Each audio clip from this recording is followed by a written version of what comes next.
Naviganti del hobby, bentornati sul canale. Allora, qui alla mia sinistra vedete allestito il tavolo con un tappeto di P-Work e degli elementi scenici di GameMat EU. Vi ho lasciato anche i nuovi due ultimi Imperial Fist che abbiamo fatto nei tutorial per vedere le proporzioni. Subito dopo la sigla vi faccio vedere i due prodotti di questi due meravigliosi sponsor che ho. A dopo.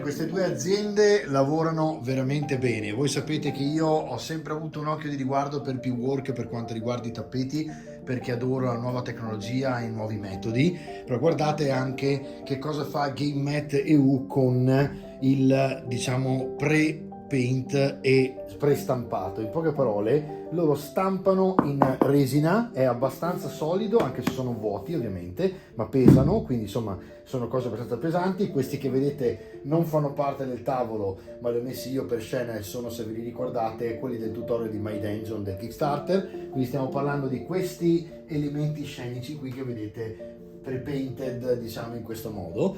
Fanno parte di un set che è quello nuovo che ha fatto la GameMat, nuovo che in realtà relativamente, perché avrà già quasi un anno, ma è l'ultimo, diciamo, che hanno tirato fuori, ed è praticamente una sorta di bunker e silo per i missili che sono ambientati o su Marte o nel deserto. Ho infatti messo le Westland, che è un tappeto di P-Work, come sempre in neoprene, e praticamente siamo sui 3 mm di neoprene, quindi è fantastico anche questo. Diciamo che le proporzioni, se guardate, ecco il Dreadnought con lo Space Marine mettendoli sopra, sono a questo livello qua.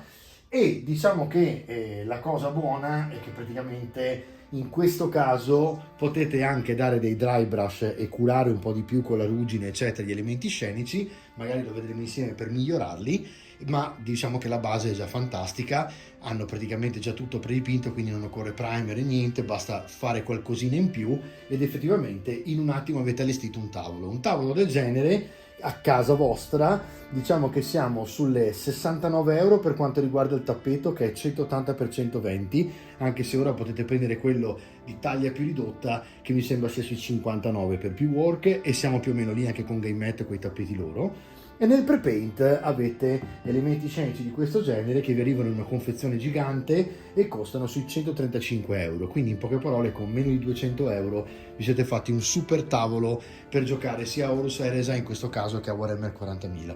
Ci sono ovviamente elementi scenici ancora più neutri che possono essere appunto come le rocce che fa anche GameMat, quindi anche le rocce del deserto che avete già visto tra le altre qui sul canale. Se andate un po' indietro nel My Vlog, nella playlist lo vedete, comunque li rivedremo nei Battle Report, quindi tutta questa, diciamo, tutti questi set fanno parte di quelli che saranno poi i Battle Report del canale che finalmente dopo 2 anni arriveremo a fare. Bene ragazzi, io direi che semplicemente un recap veloce per farvi capire dove andare a reperire i prodotti se vi interessano. Voi sapete che io vi faccio vedere solo quello che mi piace, a me un tavolo così già mi manda in pallone, è stupendo, perché già giocare così con per esempio Space Marine contro gli Imperial Fist contro i Sons of Horus, credo che questa sia già una partita più che piacevole da vedere, diciamo, sul canale. Quindi ci vediamo fra un attimo. Welcome to the darkness. Devo dire ragazzi, sono veramente due prodotti di standard elevatissimo. Stiamo parlando veramente di prodotti di alta qualità, sia dalla parte di P-Work con neoprene sia dalla parte di GameMat con la resina, e devo dire la verità, anche il pre-paint non è niente male, basta qualche ritocco se volete proprio saturare un pochino con il bianco, mettere un po' di ruggine e colature nelle parti insomma che di metallo. farlo, ma ci siamo insomma, quindi in realtà tolto quel po' di hobby che dovete fare per divertirvi un pochino a migliorarli, diciamo che avete un tavolo veramente con meno di 200 euro, avete i link di Game Meteo e di P-Work qui sotto il canale, basta che andate sotto, cliccate, se volete uno sconto in questo caso basta scrivere a loro, diteli che vi mando io Danilo Castomini da Vlog TV e vedrete che qualcosina salterà fuori. Nel frattempo stiamo lavorando insieme per poter fare un link proprio diretto del canale, in modo tale che cliccando avrete già in automatico magari uno sconto del 10 eccetera eccetera, ma pian pianino ci sto lavorando un po' con tutti gli sponsor. Ci vediamo alla prossima puntata, ciao! with anger, fear, and shame. Damn them with religion and never speak.